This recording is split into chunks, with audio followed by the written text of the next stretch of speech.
All right, guys, you've been working really hard on adding how the action happens.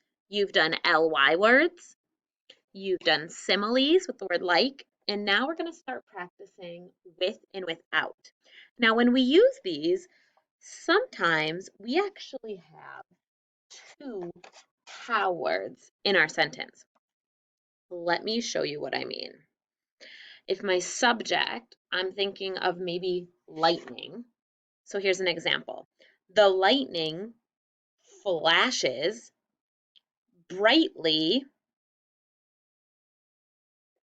without any noise. And then I can add where in the night sky. So did you see that?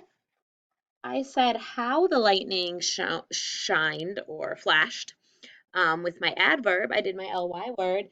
And then I expanded. I did two hows by saying without sound because we know lightning. Some people get confused and think lightning makes the noise, but that's thunder. The lightning flashed brightly without sound in the night sky. See how long this makes my sentence? When we started out, we were only doing the lightning flashed, and now we have all these expanders to make it a really rich sentence. Let me try another one with for you. This time I'll just do one.